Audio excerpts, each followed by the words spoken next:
Hello! Hi. Hello. How are you? Ugh. Come scoot over. I was like smashing into stuff. Do you guys hear buzzing at all? No. Okay, good. It's just you then. Yeah. Do you hear a buzzing? I think my earphones are on the fritz. Oh, no. I think mine are as well. There's no buzzing, but like there's not like a good sound quality. So These headphones are from like our very first iPhone. And I've been holding on to them because like our newest iPhone came with like the weird cable bit. And I just want a regular headphone cable bit. Why do I have to get this? They want us to buy the Bluetooth earphones that we use. they suck though. Like in now having like talked with so many different people on different platforms wearing headphones. Yeah. Those ones like distort the audio so much. Like it's so hard to hear people when they're wearing them. And So Apple's definitely not sponsoring this, the flat files. no, I mean, if Apple was sponsoring it, then I would like happily sing praise to the. I'm not gonna lie to you. Like if Apple wanted to sponsor, and all I had to say was that I loved the Air, I would do it. I would sell out so fast. I'm with you. I'm even cheap. Yeah, like. Oh my gosh, I love those glasses. And did you wear the t-shirt?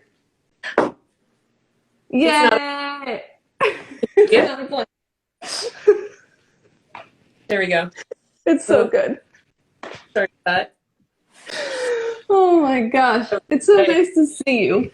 I miss you guys so much. You guys are like one of the top, gotta be the top 3 things I miss in the pandemic. Thank you. Yeah, it's at least sunny right now. That's mine. I know. Things are opening up, but I was talking to a friend of mine and she said, you know, things are just getting started and I feel like I need a vacation. Yeah. I can sympathize with that. Chrissy and I have been talking about like how we should take a week of vacation. Because I don't think we've given ourselves like permission to have that downtime. Because it's always we've just been kind of scrambling. Yeah. And also I feel like the downtime, if we want to call it that I have given over to is usually just like I'm so wrought with like grief or anxiety that like I'm taking a break, but it doesn't feel like a break at all. It feels like exhausting. It feels like an exhausting like step away from something. It's not enjoyable. I am right there with feeling all the. Yeah, exactly. It's so many. I don't think I've ever really felt this much before. Maybe when I was a teen. I feel everything everyone else is feeling, right? And so it's just like how do Reiki people do it? I don't know. I don't know. Taking on all that. I mean, I literally have no idea. Oh my god. Anyway, we're here. We're in our little squares. Yeah. Welcome to episode, I think it's 55? 55. 55 of Flat Files. You guys are amazing. If anybody is tuning in that's never watched this before, this is a show about show and tell and catching up with somebody who we know in the artistic community. Pretty much. Yeah. So pretty much. We've worked in like taking a little tour of people's workspaces. I think I'm going to start just calling them workspaces instead of studio tours because I think that like a lot of people don't have studios right now. And I've gotten some messages being like, oh, I don't really have like a studio. And I was like, well, are you working anywhere, like at a desk? And they're like, well, yeah. I'm like, okay, well, that's your studio then. And that's where we'll tour. And it's good to talk about the realities of that. Like space, people don't always have space. So we're gonna look at your work area, whatever that might look like. And talk about probably mostly textiles, but that's not really like the limit of what you do. So we'll see. We usually just see where these things take us. And then Kyle and I have 2 things to show. Cool.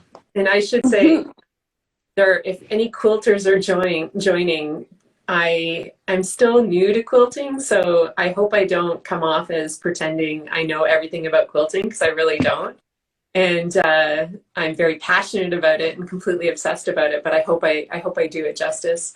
And yeah, I should add the caveat that I'm still new to it too, but it has become an incredible way for me to express emotion and thoughts. And so I'm just very excited to be talking about it. You'll have to shut me up.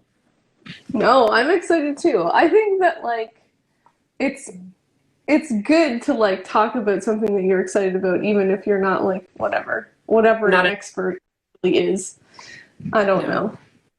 We've been printmaking for like a really long time, and I still don't feel like an expert in that. So No. agree, but okay. But I get the feeling. oh, But that's like that talk about the like this week's theme has been the imposter syndrome. mhm. Oh, And so, like, talking to other artists who feel that way and friends of ours, and then Chris has been watching all these roundtable they're not documentaries. No, they're like, interviews, Hollywood Reporter roundtables with actors and directors. yeah. I've fallen down a deep rabbit hole of watching many hours of those. But they have like they often talk about imposter syndrome, and so it's kind of weird to see like super famous people also feeling like an imposter. But so, like, I've been writing, like, so in my training, I'm a writer and editor. Yeah, introduce yourself and Oh, yeah. I'm Kristy Woudstra. So my background is actually magazine writing and editing or journalism. So I've been doing that now, let me put in my teeth, for like 25 years. Need the glasses now. Definitely feel the imposter syndrome every time I get a story in that I have to edit for the magazine. I work for a magazine called Broadview, which focuses on justice, ethics, and spirituality. Currently, I've worked for many different publications in the past. Anyway, so anytime I get a feature in, I'm like, I don't know how to do this. I'm not qualified for this. I don't know how to edit this. And I have to like talk myself off the ledge and actually be like, no, you can do this. You've been doing this for over 20 years. You can edit this piece. You got this. And then the other side of me is like, no, you can't. You suck. So yes, I totally understand the imposter syndrome. And yeah, dangerous one. Yeah. So, and then I honestly didn't start sewing until I always dabbled in sewing, like hand sewing mostly, entirely. And my sister was a big sewer growing up, and I never had patience for sewing or sewing machines. And my mom would try to teach me to knit or to sew, and I'm like, I'm not doing that. I'm just going to buy stuff. And oh, I'm going to be a really famous journalist and buy things.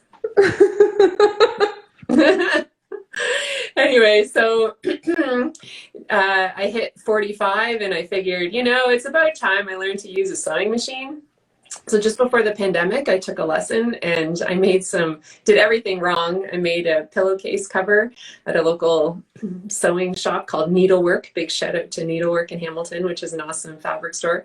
Anyway, so took a lesson, and I was like, I'm going to rent their sewing machine again because I'm going to forget how to do this. And so I made a couple more everyone got pillows for Christmas. And then And then a friend of ours was having a baby, and I remembered that one of my favorite things I got for as gifts for my daughter, Rory, was oh, hey, I see a fellow Hamiltonian. Yeah, Hamilton, so hi. Anyway, so I thought I'm going to make a quilt. And why not? That was in March 2020, and since then I've probably made over 30 quilts. Like, I'm just completely obsessed with quilting. Every spare moment I have is now spent sewing, and I have acquired 4 sewing machines, soon to be 5. And how many sewing machines have broken on you? Some are just better than others, or they all do different things. Sewing machines can be very anxiety ridden because things go wrong and you don't know what, so you're constantly having to fix tension and all this kind of stuff. And yes. I'm very like, I don't need these newfangled computers, sewing machines. I just want a mechanical one. And I decided I'm going to buy an industrial straight stitch because that's what a new sewer should do. So I have I have like a really nice straight stitch machine that causes me endless angst because I don't know what I'm doing with it. And I'm always having to ask people how to fix it. Anywho, yeah, Sewing machines are stressful though. I feel like I don't know how many sewing machines I've been through now, but the sewing machine that I learned on, like that I learned to sew on, because there was a fashion class in my high school, which I like jumped on. I was like, this is amazing. And we learned how to sew a lot of different things. And so our final project was basically like you picked a pattern and then you could sew anything that you wanted. And I decided that after sewing, like mittens and I don't know, like some kind of little like dangly thing. It wasn't a mobile, but I don't know. I can't even describe what the heck it was. And like just the most basic, like basically just like connect these two pieces of fabric together by one line. I was like, you know what, I'm going to make jeans. And so I bought all this denim and like zippers and all the grommet bits. Like I bought everything. Wow. And then my grandma had like a crank kind of Singer sewing machine, like where you had to like turn it by hand in order to feed it through. Yeah. And I attempted to sew a pair of jeans on this Singer sewing machine. To my credit, I did complete the pants, but they were not wearable. Like literally you couldn't wear them. They were so poorly constructed. Did you follow a pattern, or like did you deconstruct a pair of pants? I followed a pattern. I followed a pattern. And what does that mean? They were horrible. They were the most horrible. I think that I got an okay grade just because you made a pair of pants, which is insane. The teacher was just like astonished that I even followed through. That I was like, I hemmed them. They were so ugly. I wish I had kept them. I think I literally tore them to shreds and put them in the garbage at the end of the class. Drawer of things that lately, especially making things that I'm like, what the heck am I doing? Like, just put that in a drawer where no one can see it ever again. So, starting with pants, though, it turned me off sewing for years. Well, I thought I was an idiot. I was worried about that. Like, I was worried because I tend to do that. I'm exactly the same. I'm like, I'm going to make up I don't know, a wedding dress. Why not? And I tend to start, like, I like to go from 0 to 60 and no time at all. It's like I learned to make a pillow cover and then suddenly I want to become a fashion designer. Anyway, so scale it back. We're going to go one step at a time. And what's something that doesn't require any buttons or zippers? It's also a quilt.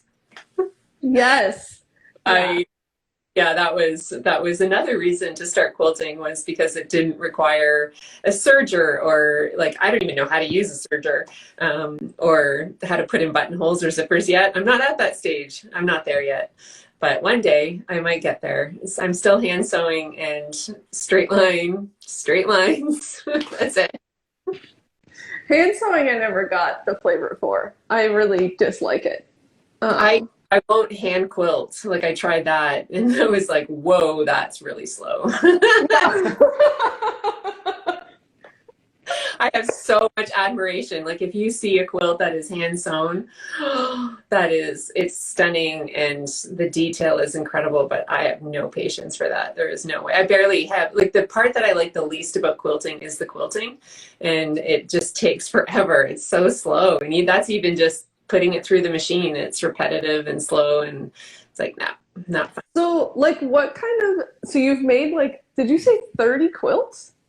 Yeah, probably, but not like bed queen size quilts. Like, that's also too much for me. And like, I've been using, I saw Never Again from on hand quilting. I started one once and then ripped it all out and was like, I'm machining this. So I've been making mostly, I call them couch quilts or reading quilts. I'm trying to corner that market of a quilt that you can just sit on your couch with and watch some Netflix and read on. Because really, the lap quilt is all you need, right? Like, it's like you buy these big quilts that are called throws, but then there's all this extra material that you get tripped up on when you get up for a snack or something. And it's like, I just want something for my lap. But if you call it a lap quilt, they think you live in a senior citizens home. And so I'm like, I'm calling them couch quilts, but I want to call them quilts, but not everyone reads. So I don't want to. I've recently been trying to become a reader. Like, I've always wanted to be one, like running. But I'm like putting in like a real effort in the past couple weeks. I fancy myself a reader because I'm an editor and a writer, but anything I read just causes me stress because I start editing it. And so, or I wish I had written it. I suck. I'm like happy if I get through a book, so I don't edit them at all. I don't. Pardon? I only read on vacation. That's pretty much. Ooh, I'm like that. Like we'll be going to the States for a conference, and like I will bring like 3 books with me. I don't read at all, except for the time that I'm going to get on a plane and go somewhere. But you carry them with you, and then you carry them. No, he actually reads them. Yeah, like I devour like 2-ish to 3-ish books over the course of like a week. I do. That's when I read magazines. I'll read, for some reason, I'm just able to settle my anxiety, like when I'm not home and I can actually focus and read. And yes, plain reading is great. I totally agree. It is. And I can just get lost in the story and I'm not thinking about the million other things I need to be doing around here. So yeah. See, I love a good movie on a plane. I love plane movies. Although one time we were flying to, I don't know where we were flying to, but I watched that, the documentary about Gypsy Rose. Is that her name? The one that her mom had, oh my gosh, what is it called? Where you sort of like make someone sick so that you can care for them and get the like praise for caring for them. Yeah. I know it's gonna bug me. Weird version of charades. You know the person. It's on the tip of my tongue. But it was like Munchausen by proxy. That's what it's called. But it was like a very stressful documentary. It was kind of like horrific. And at one point, as I was watching it, I realized that I was on a plane.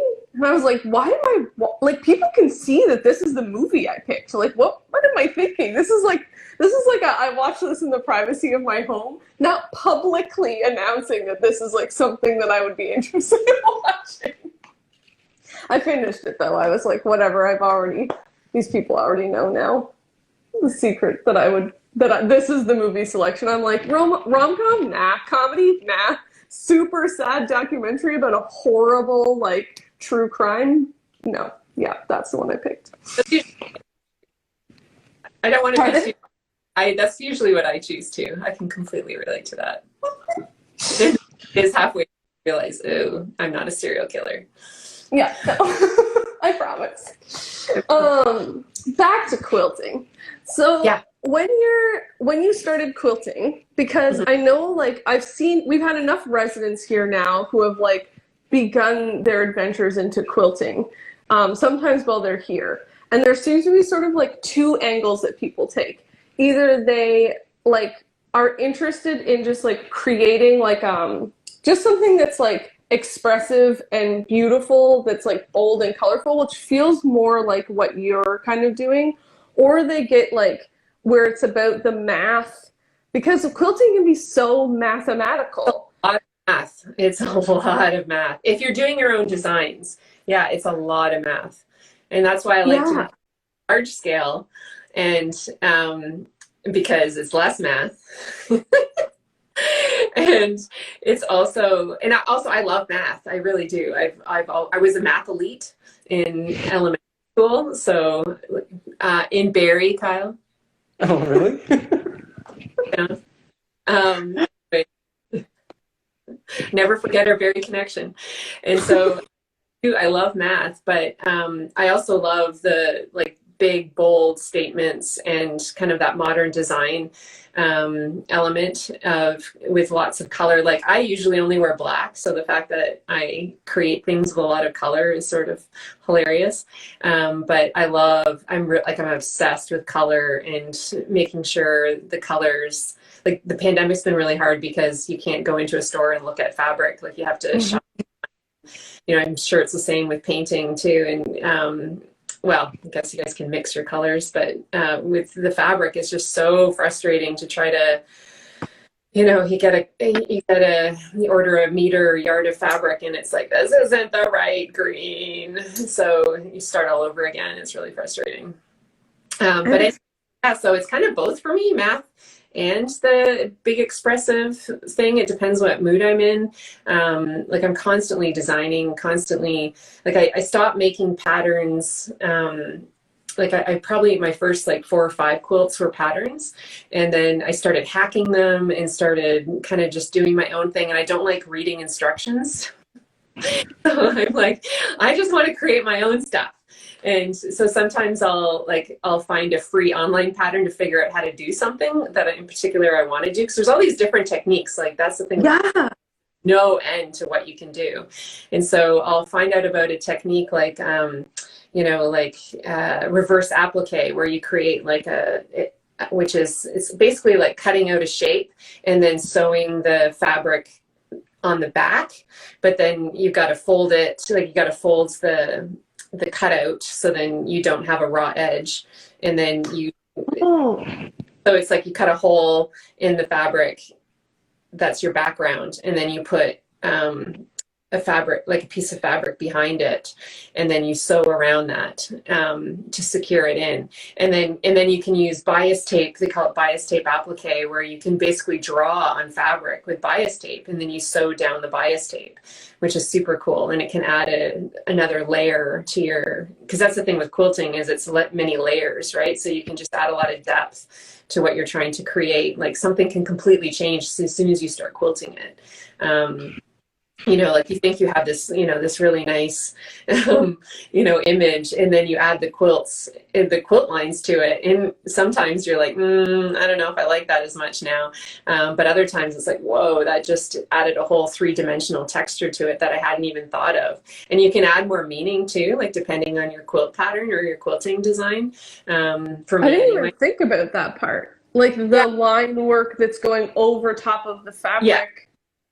I hadn't actually considered that, because I like struggle sometimes with the ones that are real like wiggly wobbly.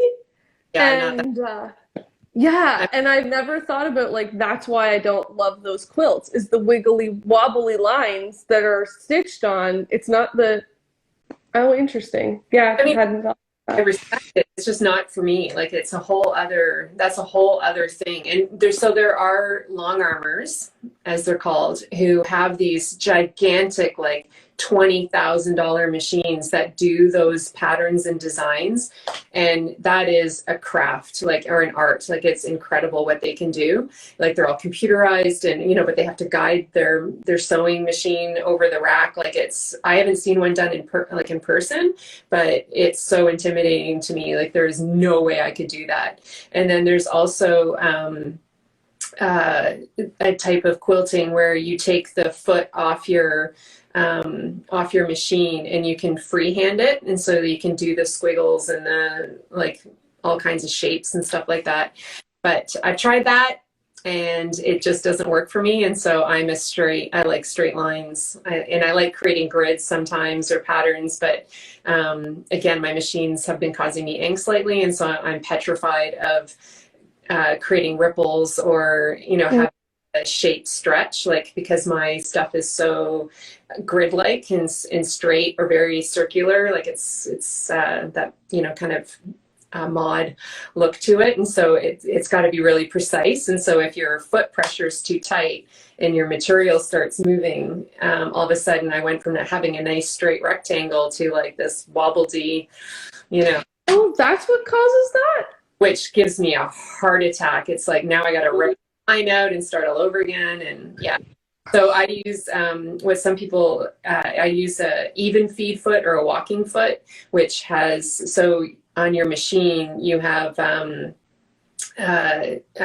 losing all words today, which is so. Can you show us? Can we like go on a little? Here's my machine. And let me see if I can tell. Yeah. So underneath here, you have. Oh, this is really big. Yeah, this one's big. So this one, I don't know if you can see underneath, but every machine has these feed dogs. Yeah. Feed the material through. This walking foot here has feed dogs on the top. So it basically walks all your layers through evenly. So then you don't have one layer moving and not the other layer, creating that problem. Oh, that's cool. I have one of those feet. I didn't know that's what its function was. Yeah, that's what it's for. And some are better than others. So as I've discovered, some work better than others. This one's amazing. I just got this new to me machine. I got it at an auction. And it's incredible. It's like a very mechanical machine, but it's made for quilting, and the stitches are like, I'm obsessed with precise stitching, and the stitches are just gorgeous and even. And anyway, it's just been a joy to work on, except I found out why it was in an auction. Why was it in an auction? So it was one of those like Amazon return auctions. Oh yeah. And those silicone beads that people like, they put in the packaging to keep moisture out, the package had broken open and somehow all the silicone beads were entirely inside the machine. So my husband and I had to like take apart the machine and literally like with tweezers and paintbrushes, like pick out hundreds of these silicone beads, but I got it for half price. So. Half price plus your labor, Yeah. No problem. Still more somewhere. So, Oh anyway, my gosh.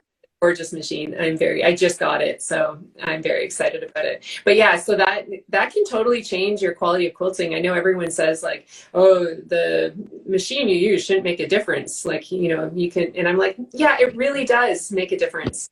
Like, quality. Like the first one I bought was off of Facebook Marketplace, and it's a brother, and it was fine, but it's a very light machine and it's very much for beginners. And so I'd be trying to quilt and I'd be literally shoving the whole machine backwards as I'm trying to shove all this material through, and the stitching's all uneven. I'm like, this is so frustrating, and I can see where people just give up, but it takes a while to figure out what machine works for you, and if you're a machine quilter.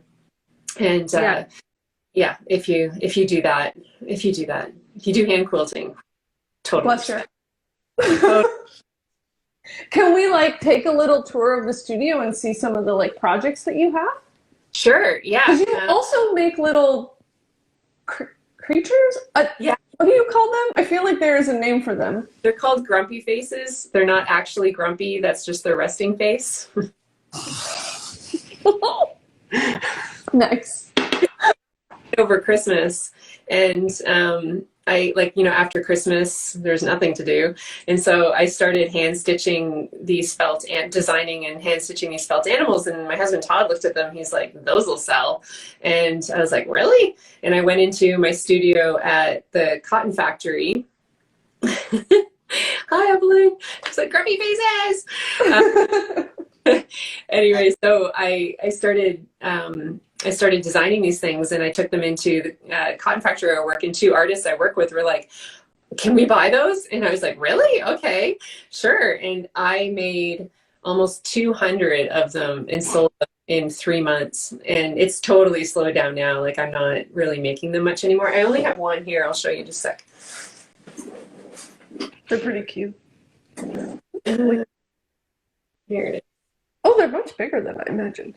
They're just, actually, this is one of the bigger ones. So this is a barn owl, and it's a mama barn owl, and her little baby barn owl just tucks into her. So yeah. So each one comes with a little bio and description, and they're all hand sewn. And I make them with felt that's made out of recycled plastic bottles. Oh, nice. Yeah, and I'm in talks right now with an Australian company about turning them into an animated series. What? Yeah, That's so cool. yeah. So we'll see what happens. Like, I mean, 99% not going to happen, but it's fun to think about it in the meantime. Yes, it will though. Yeah. Oh, it's really cool. And then the other thing that I'm in 4 stores now, like with the grumpy faces. One's in Australia and 3 here in Hamilton. So yeah, which is really cool. And I'm hoping to How get. did the Australia one come about? So my longest friend lives in Australia. We became pen pals in grade 7. Oh my gosh, so cute. And we didn't meet face to face until 4 years ago. We met in Hawaii for the first time. Like we've known each other since, like, I have known her the longest.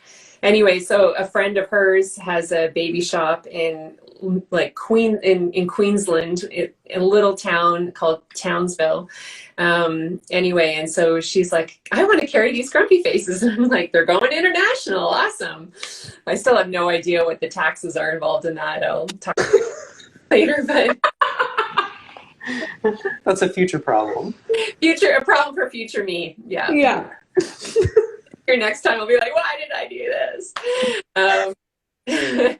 That is pretty cool though. Yeah, so I have about 16 polar, like Arctic and woodland creatures that I created.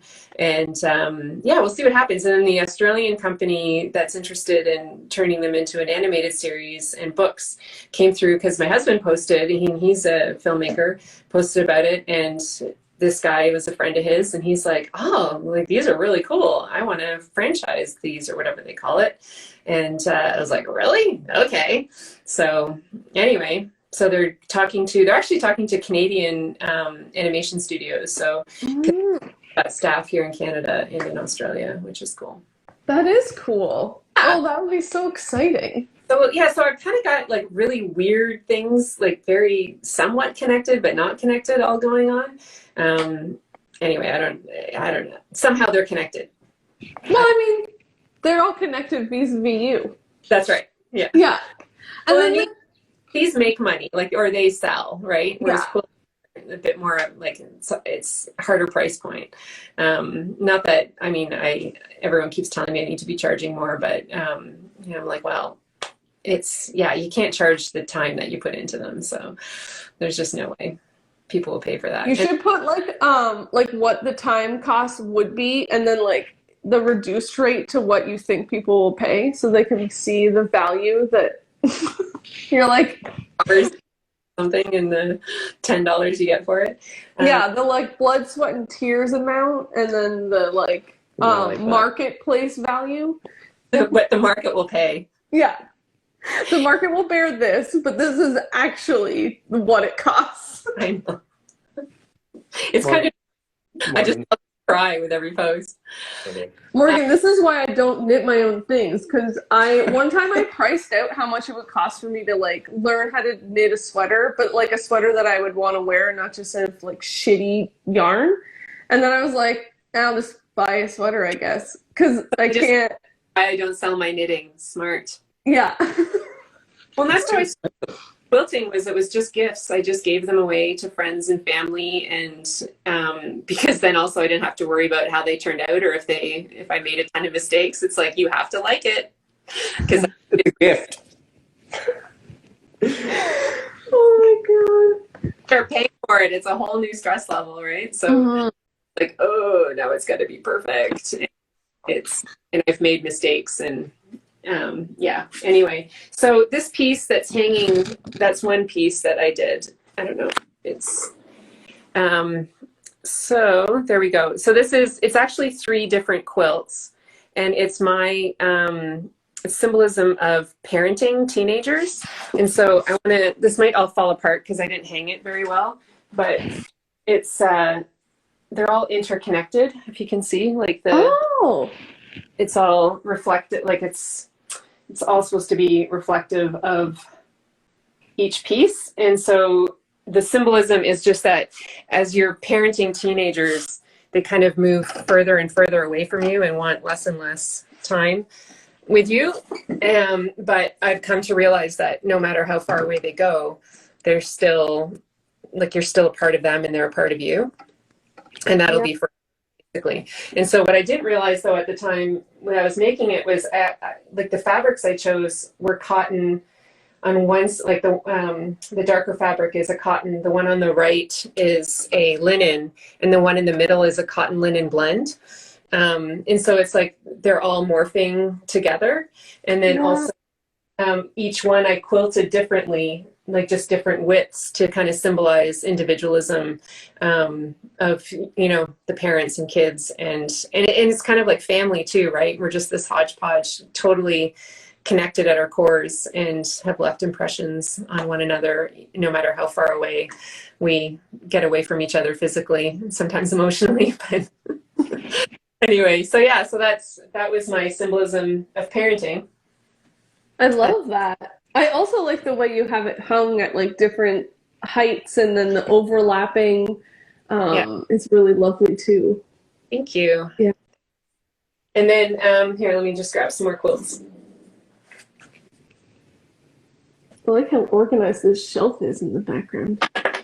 I'm just realizing I don't even think my earphones are working right now. All right, so this one is these are kind of hard to show because of the color variation. This is an improv piece that I did. And it's hard to tell, but it's actually 3 different colors of pink and orange. And so with improv quilting, it's basically you just start cutting and piecing, or that's how I do it. I just start cutting and piecing things together. And it's like a collage. Kind of, yeah, totally. And so then with this one, I was thinking, it was just after they found the 215 kids in Kamloops. And so like in my journalism career, I've actually written a lot about murdered and missing Indigenous women and have read a lot of books about Indigenous issues in Canada. Do you have any good recommendations? Oh, so many. Anything, I can send you a list. Do you want me to send you a list? I would love. Yeah, if you guys like podcasts, Thunder Bay, is it Missing in Thunder Bay? It's by Canada Land. It's or Lost in Thunder Bay. Anyway, that's a fantastic overview of what's going on in Thunder Bay, and it's a microcosm of what's happening in Canada in general. Anyway, so I'm a big podcast person as well. So anyway, so when I'm quilting, I'm listening to podcasts all the time. And I was actually listening to a podcast about a father's grief. And I was thinking about all the mothers grieving who would have grieved their children when, you know, not just the 215 who died, there's an additional 4,100 children who died that they know of. Like, there's way more than that. But then you think of the tens of thousands of children literally ripped from their parents. Like, it's just... I was just reading yesterday about a woman who actually put her daughter into adoption, gave her daughter up for adoption because she didn't want her to go to the Kamloops residential school. So in one way or another, like, children were separated from their families, like, forcibly, like a horrible, in my opinion, form of violence. And anyway, so as I'm cutting this and sewing things back together and cutting it and sewing it back together, I just kept thinking about that mother's love and how strong it is, but how painful it is too. Like, how painful it is if your child, like, you know, stubs a toe, let alone is, like, your ultimate fear is having your children taken away from you in one form or another. So anyway, so I called this A Mother's Love, and I'm donating 100% of sales. I had 2 and I sold another one, wall hangings. And so I'm to the Residential School Survivor Society. So yeah, so that's that one, which is, anyway, I'm going to take these off. Hopefully you'll be able to hear me. Let me know. Yeah. Can you still hear me? Okay. You can, just the exact same, which probably headphones weren't working. Yeah, that's probably it. I am technologically challenged. So this one, can you see? Yeah, I love this. Oh, cute. Yeah. So this one I call Grounded, and I was just, I was just thinking about during the pandemic how we weren't going anywhere or doing anything, and you know, we're, whatever we call home, we're, you know, very fortunate to be in some ways able to slow down and to really ground ourselves along with our feet. And, you know, and there is a certain like advantage of that, you know, Yeah. and because I feel like in life too, like you're just constantly going, and you don't even notice the seasons, right? And so it's just nice to notice the smaller things, and I can't do that unless I feel centered or grounded. And when I'm too busy, I don't do that. This is my favorite, which I love that you picked this one for the... It's my favorite too. That's why I picked it. I'm like in love with this piece. The colors, the form, the balance between the two sides. Really I just not show well. Like it's hard to do this. And I'm also... Can you hold it close so that we can see the like quilted part? Because now that we've talked about that, I really want to like appreciate it. Let's see. So you can see. It's really hard to see. Do you use rulers? Like, how do you make it straight? So funny you ask. So I score. I What a bad dad joke. So I score the top of the quilt with this. It's a type of, they call it a marker, but I don't have one here. I have one in my other studio. Anyway, but it's basically just this tool that that puts like a dent. And so I use a ruler and this tool that kind of just creases the material, and it lasts for a long time. So then I can measure all the lines, and then when I'm quilting, I can see them. Other people use like like pencils or like fabric pencils or markers of different types. Like some dissolve in water, others dissolve with heat. I get nervous about those because some don't dissolve at all. And then you end up with permanent lines on your quilts. So prefer the safe bet of just creasing your material, which then will wash out, but gives you a guide.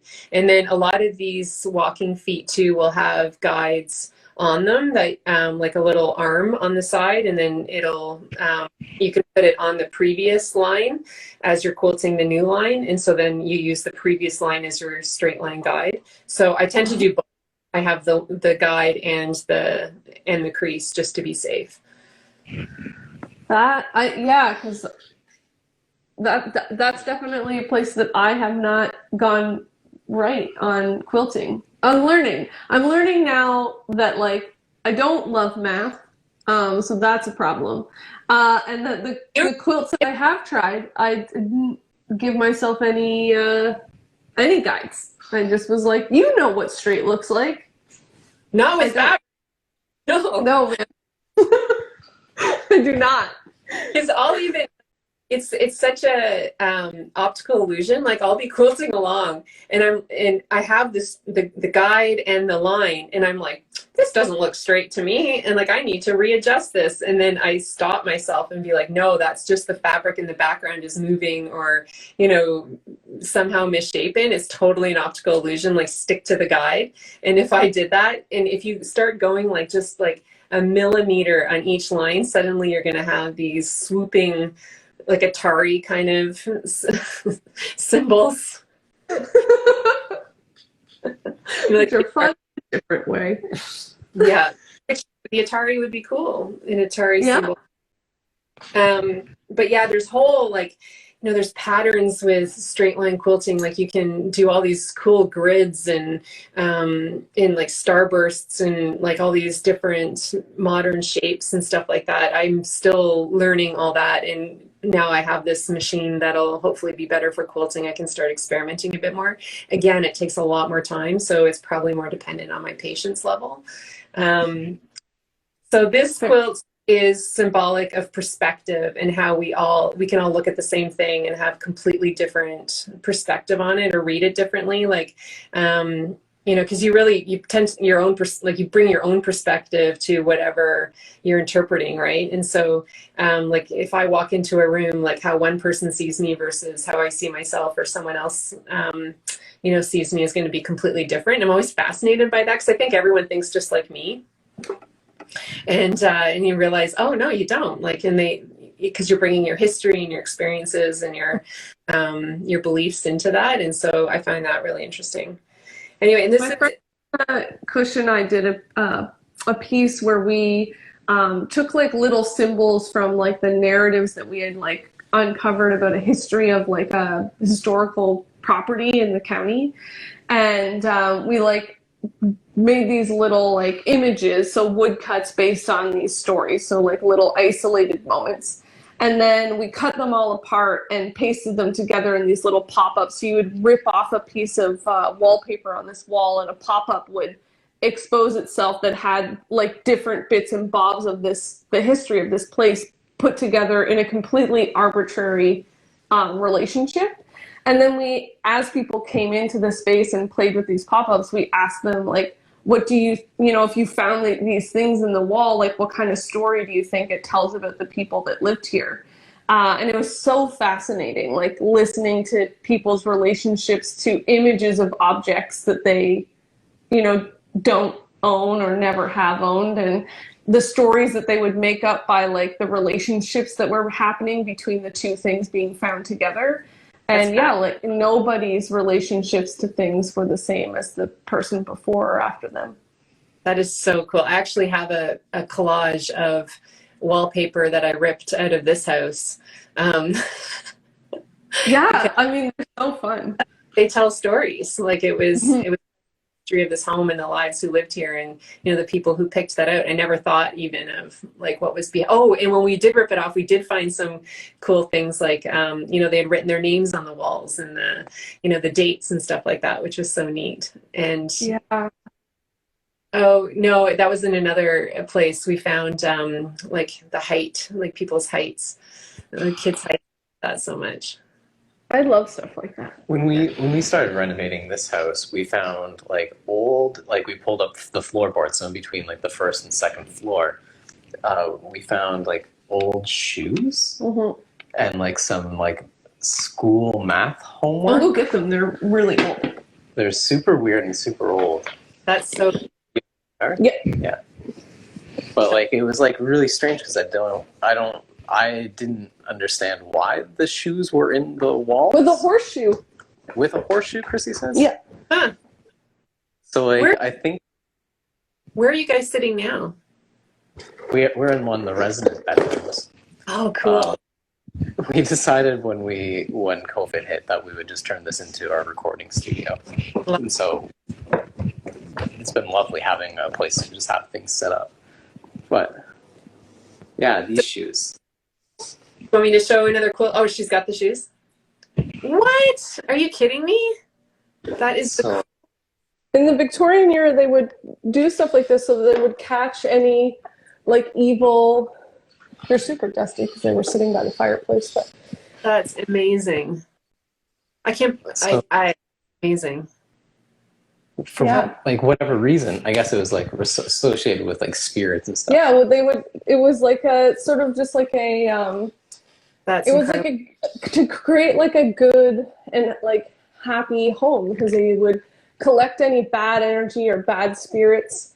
And so they were, with the horseshoe. So it was like this little lucky charm kind of in the wall.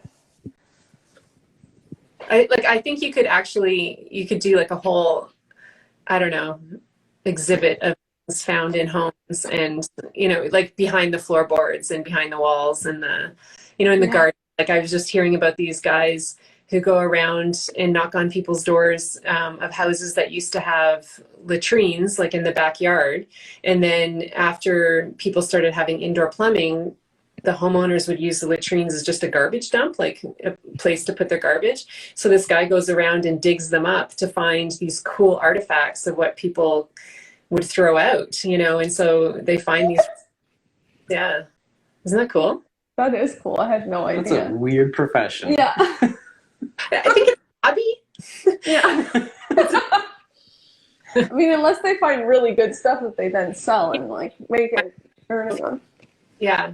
But anyway, I thought it was pretty cool. I heard it on CBC because if don't hear it on a podcast, I hear it on CBC radio. So this is another quilt that I did. Stop me if we're running out of time or you're getting bored. I'm not bored of seeing quilts. So this one is completely improv and completely made out of scraps. It's almost like an alphabet. Yeah, kind of. It is. It can be whatever you want it to be. And so I call this style of quilting, or this quilt, I call it Fragments 2, because it's actually the second one I've done in this style. And it's how I'm experiencing my middle years.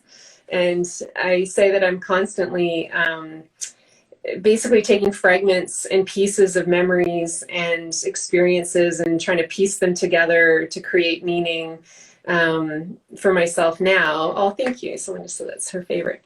And then also, how do I want to live my life in the future? Like, I'm trying to take, you're so young. That's my daughter. I thought it was. Best daughter ever. I'll pay later. Slip you that $20 later. She's the best. Anyway, hold her to that, Rory. Hold her to it. So yeah, and how do I want to live my life in the future? I'm trying to be more purposeful. Like, I feel like I've sort of just been going along with life for a lot of time, and I'll be waiting at the door. Honey, please. Gotta go shopping. The stores are open.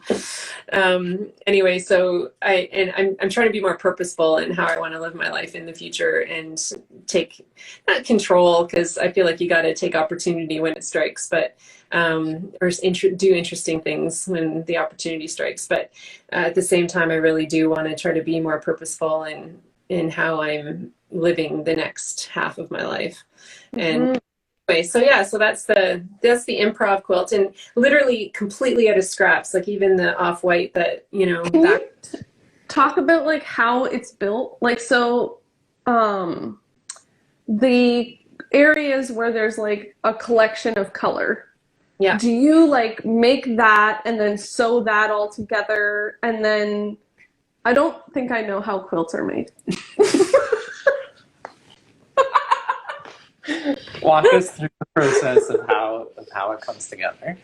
So it can happen in so many different ways. It's like writing a story, right? And so some people are inspired by color first. Like, they'll find some color or fabric that they really like, and then they'll find a design or create a design that they want to create, that like with that fabric. Sometimes, like, you know, I'll walk by a building and I'll be like, ooh, I like that pattern, and how can I incorporate that? Or I'll see another quilt and be like, oh, how can I incorporate that style or that form of piecing into my quilt? Or I want to try circles or squares or whatever. So it's all different. So that's this with improv. What I do is I choose the scraps. So I choose the color, and I try to stick. I'm very minimalist. I'm only minimalist because I don't trust myself to put together too many colors. So I tend to stick to 2 or 3 colors, maybe 4 if I'm feeling a little, you know, risque. And and so I'll choose the scraps, and it's usually just what I'll have the most of. And then you literally just start piecing them to, like, I'll decide what rectangle size or square size I want each block to be. And then I literally just start sewing things together. Like, first I'll kind of lay it out on top of each other, see how it's looking. Then I'll sew a line, you know, trim it down. Oh, I'm going to move this over here. And then as you're going, it starts to develop and grow from there. It's like, oh, okay. And now I want to make sure I have this, you know, I have enough squares with this green color. Otherwise, it's going to be all lopsided, and I don't have as much green as the other. Like, you know, so you're constantly adjusting for the design palette and for the color palette. And so I kind of love that for the idea of fragments too, because you can be like, oh, I thought that I had more of this memory than I do, but I don't. And so you know, how do I filter what I learned from that into all the different parts of who I am? Yeah. Yeah. And also, sometimes it didn't happen when you thought it did, or, you know, because someone will tell you something else and it will filter, you know, that memory. It's like, or readjust that memory. It's like, what? That wasn't then. That was, you know, or that didn't happen like that. And so, yeah, that's true. I hadn't thought of that. And anyway, and sometimes you build these rectangles and you realize, oh, this didn't work. Some of them didn't work at all, or they're just too much of a different style. Like I try to keep a similar style too as I'm building them. But that was how I built the Mother's Love too, is just completely just letting go of any plan and just starting to cut and form from the fabric. And it's hard to explain, like it's something I'd have, like we'll do it together next time I'm at the residency. Well, I brought a quilt to share with you that is my great, we don't know if it's, so we think that it's my mom's great grandma's mom, but we're not entirely sure. Okay. So, Do you want to flip the camera around and just stand on the other side? I'll just It's a quilt. It's not a lap quilt. It's a really big quilt. It's all different types of fabrics too. That is incredible. They might call that a crazy quilt. Yeah. Because of the colors. That's amazing. It's so big. Cool. You know what a lot of people are doing with these old quilts now that have meaning to them is they're turning them into coats. I saw that. Yeah. I feel like my mom would not want me to. I want to just like turn it into like a wall hanging. And the back is just one plain thing with little ties, like little yarn ties. I think that is just stunning. And I haven't tried the tie thing yet. I had one of those too growing up, and I need to research how they did them. It's so pretty. Every once in a while, there's like a little yarn star. Yeah, just to fix that. Mm-hmm. Or like a little dash or something like that. Let's see if we can. Oh, I love that. And see, that's the beautiful thing about quilts is that you can repair and you can keep going, and it adds more story to it and more. I love how it's patched together with the embroidery. That's incredible. Mm-hmm. Weren't we just saying something about hand stitching? I can't even imagine. That's so much work. And my grandma turns, I want to say 97, although it might be 96, but I think she turns 97 tomorrow. Tomorrow? What's the date today? The 11th? She turned tomorrow. 11th. There's so like underneath the big fat stitching, there's little tiny stitching where they've like stitched all the shapes in place, and then they've gone over and reinforced it with the thick stitching. That's and all the different colors that there's like a tennis racket one print that I really love. It's great. And I was gonna ask which was your favorite patches. Do you have favorites? Mm-hmm. That one's a big fave of mine. Oh, the ones are up here. I have another one of hers that's really beautiful as well, but it's more like structured, and it's like clearly was more the favorite maybe of the family. So it looks like it's had more use than this one.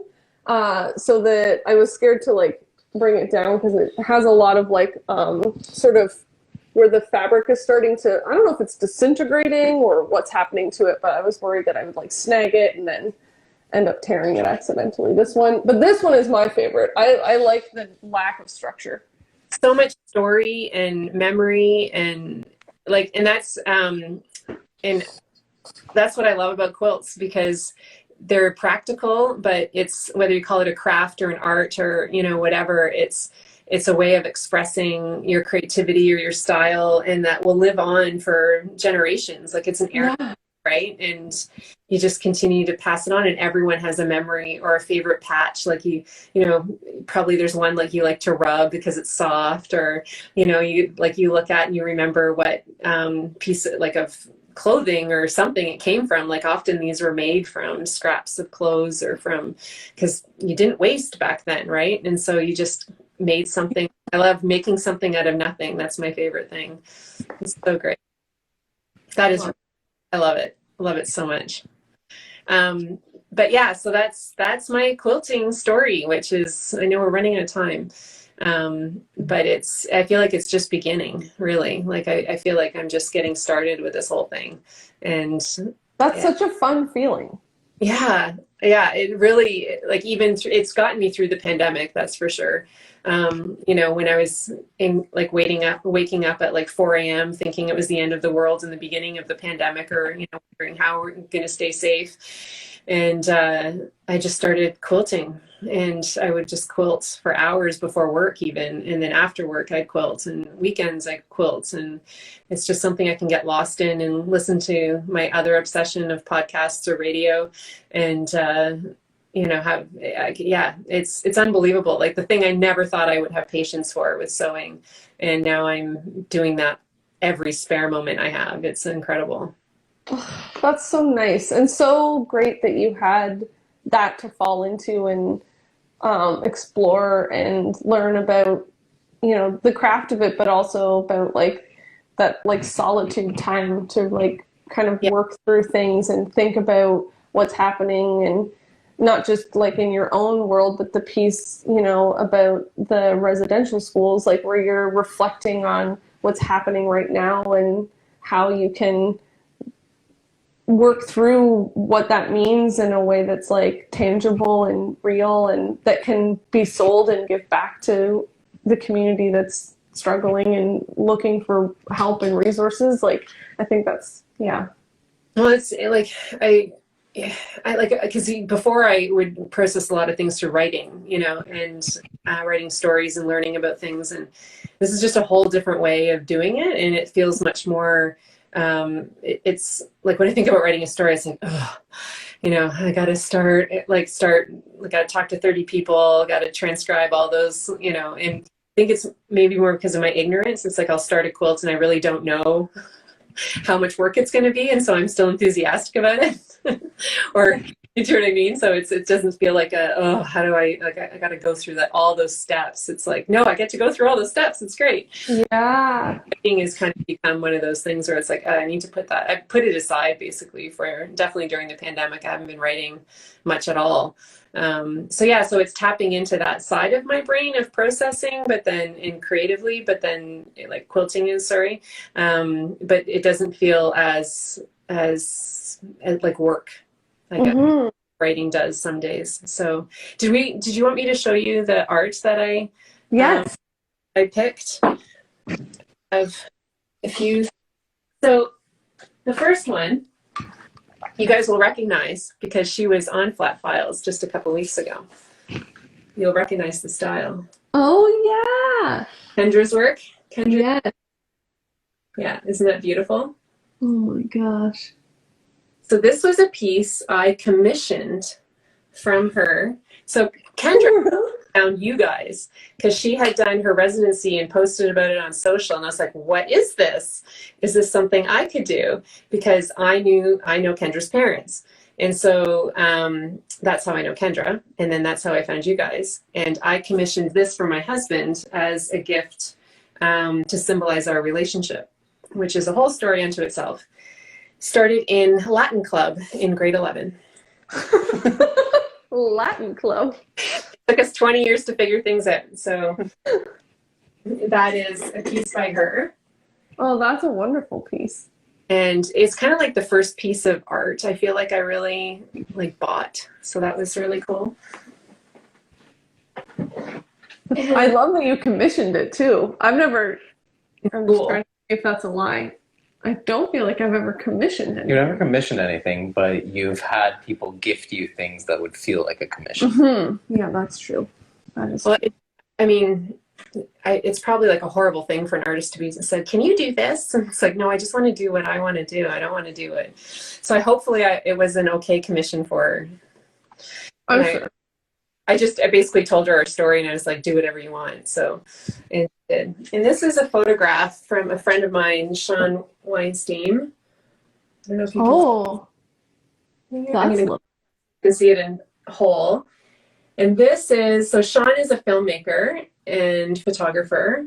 And this is his grandfather, who sadly died probably just about 6 months ago at the age of 100. Wow. He was survivor, and he loved to invent things. He was a tailor, but he would just take bits and pieces of things and make sewing machines and all kinds of different gadgets and inventions. And his house was full of bits and bobs and his inventions.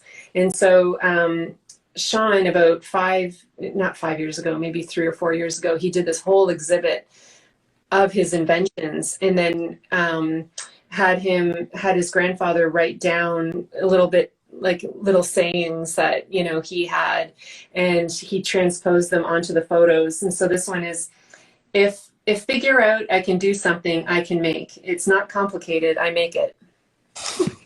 I'm just like, I just love that. I love the practicality of that. And this is taken on, so Sean gave this to us when we moved into our house.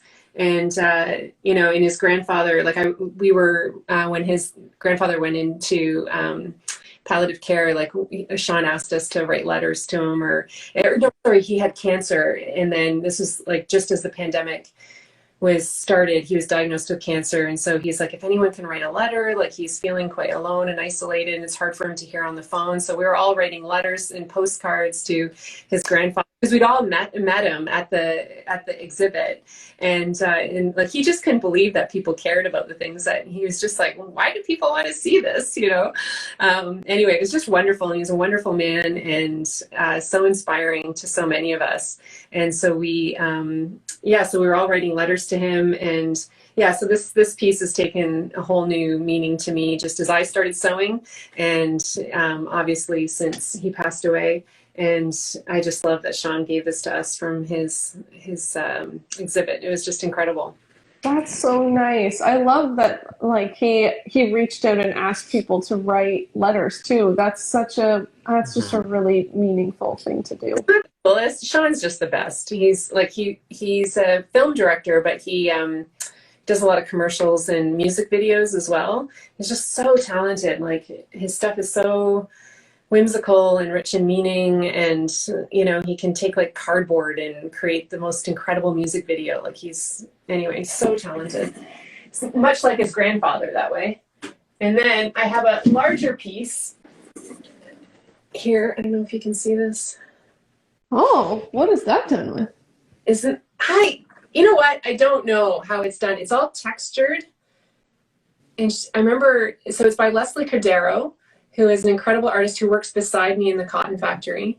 She's super talented abstract artist. And it's all like, this is all, I probably shouldn't touch. Anyway, it's all, I can touch it, it's mine. It's so textured. I feel like it's still not mine. Do you know what I mean? I'm just like, is it wax? I'm trying to, like, it has like an encaustic feeling to it. It is. That's what it is. Forgot. So anyway, it is encaustic, and it's wax. You know these things, Chrissy. I do not. Anyway, so I just about quilting, but I have feelings about encaustic when I see them. Do you like it? I love encaustic. Can you hold it? I really love it. Hold it up a little. Yeah. There it is. Yeah, it's very expressive. It also sort of, like, I don't know why, but it has this like moon feeling with like Trees. Yeah, but for me also weirdly werewolfy. I don't know why, but yeah, that's what I like about abstract, is it creates all kinds of feelings. Mm-hmm. So yeah, you come at it exactly like what you were saying before. Like, you just bring whatever narrative's going on in your head to the work that you see. Just like get it out. And she is just, I get to work beside her and I get to watch her process. Like, she'll start with a painting, and like 3 days later it is something totally different. Like, it's just, and she's obviously still not done. Like, she's really not done until it sells and people take it away from her. No. Yeah. Yep. I understand. And so it's just so fun to watch her layer and change the colors and see how much she can change. Like, you know, a lot of quilting, there's not a whole, like with quilting, there's not a whole lot you can change. Like, it's just, once it's done, it's done. I guess you could add pieces to it, but then people don't tend to do that, because then it changes the backing too. And the backing can tell a whole story into itself as well. Just like your grandmother's quilt with the ties and the, or what fabric she used for that. And then there's a million different ways of binding the quilts. Like that's a whole other process, right? Like it's very multi-stage, like, you know, and the only stages I don't love are the quilting and burying threads. Burying threads sucks. Like, I don't know why, I just hate it.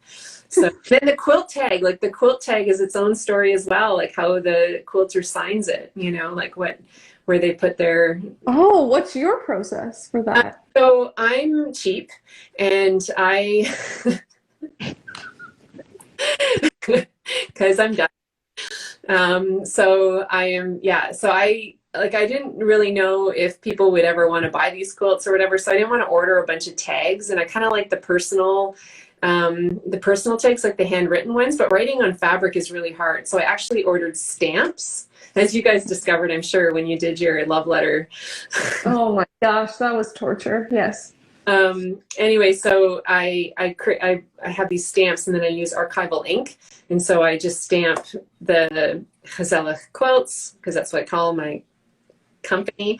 And then, you know, Hamilton, Ontario, and my name, but then I have a couple lines so I can add in my own handwriting, also in archival ink, the name of the quilts and the year it was made. Because if you make a bunch of, like, I was reading, someone made the mistake of making a bunch of quilt tags, because usually they say that, like, who made it, where, when. They got like hundreds of tags made with the year on it, and they're like, yeah, I'm not making 200 quilts this year.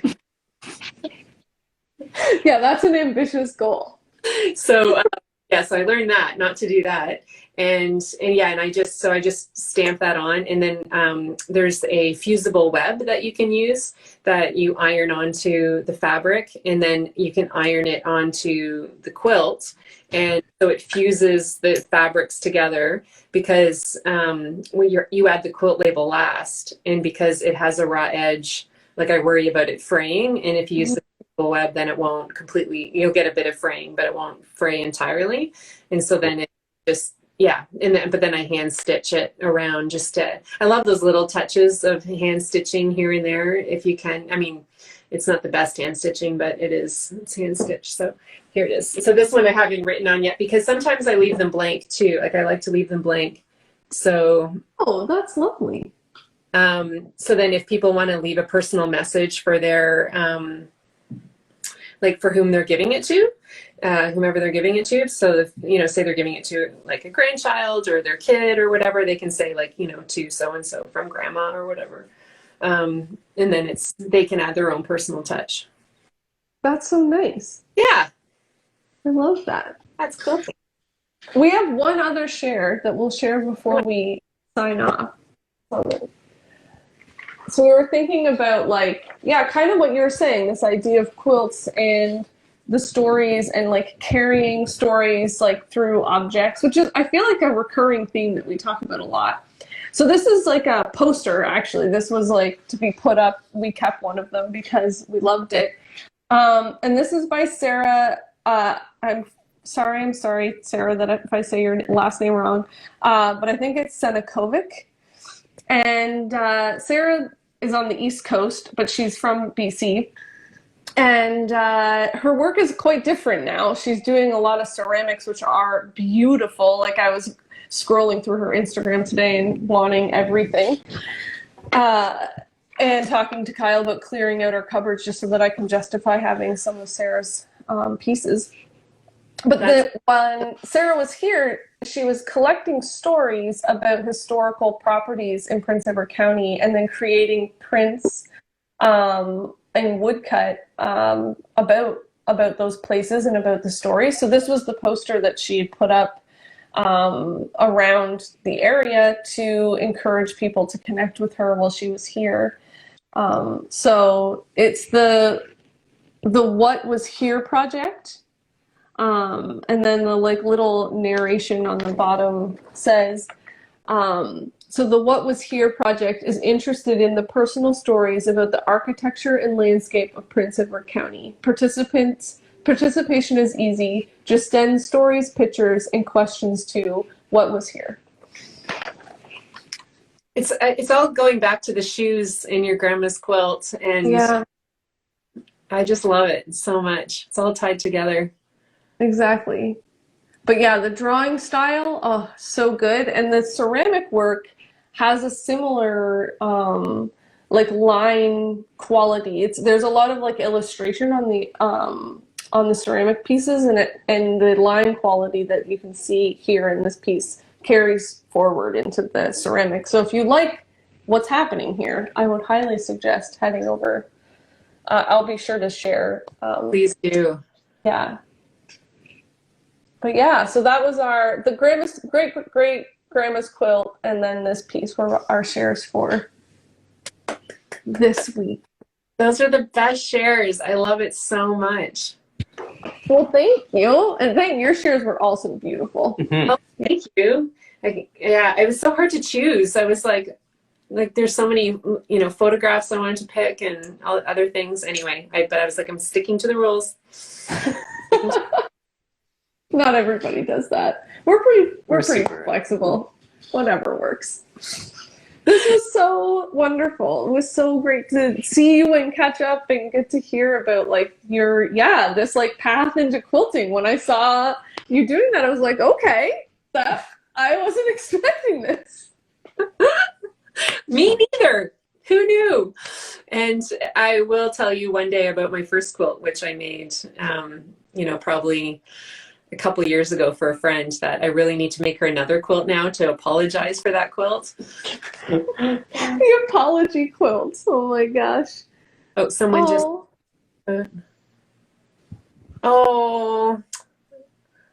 Davis Walker says, "You're amazing, dear." It's Evelyn. Evelyn? Yeah. We love our quilt. It hangs on a wall in our bedroom. We see it every time we go to bed. It has such a meaning to my husband and I. Oh, Evelyn, it is Evelyn, right? I can only see the Instagram picture, so I'm pretty sure that's...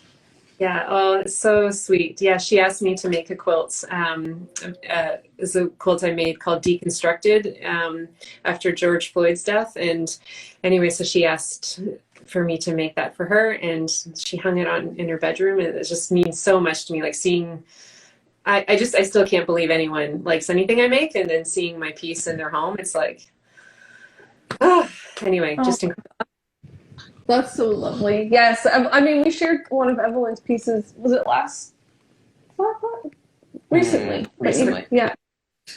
I have one of her encaustic pieces and another piece of hers that she sent me, and they bring me they're so rich in meaning, and it's just incredible. She's just good stuff. It's so good. This was a lovely chat. It was really wonderful catching up. Mm-hmm. So great to see you. Can't wait to see you in person soon. Yes, we Sometime. both have our first vaccines, so. Me too. Yay! Yeah. Slowly. Got to figure out what I'm going to get for the second one, because I'm AstraZeneca. Now that it's a smorgasbord of vaccines for me now, I can choose whatever I want.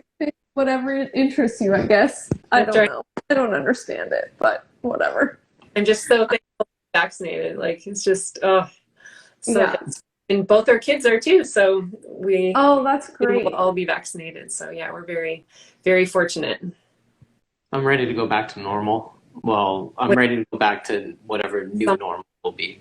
I'm excited to not live in a constant state of like just the most intense anxiety ever. Yeah. That's the Groundhog Day effect too, right? Like every morning I'll be at my computer at work, and my husband comes down, and it's exactly the same one. You get the Dolly Parton one, the Moderna. Dolly all the way. Another great podcast is all about Dolly Parton. So I love Dolly Parton. I'll send you that podcast too. Okay. Cool. Anyway. Have a lovely weekend. Thank you for a great Friday visit. And thank you everyone who joined us and posted and gave us hearts. All of that is just like, it really does go a long way for like feeling like we're, still part of something together. You guys are the center of something. You guys have to know how much you mean to all of us. Like you've created such an incredible community. Thank you. Oh, thank you for that. You guys are the ones that are there with us, and so we're all a big group. Virtual hugs all around. Oh, okay. Well, we'll talk to you again soon. Keep quilting and sending pictures. Oh, Bye, everyone. you know it. Bye. Okay.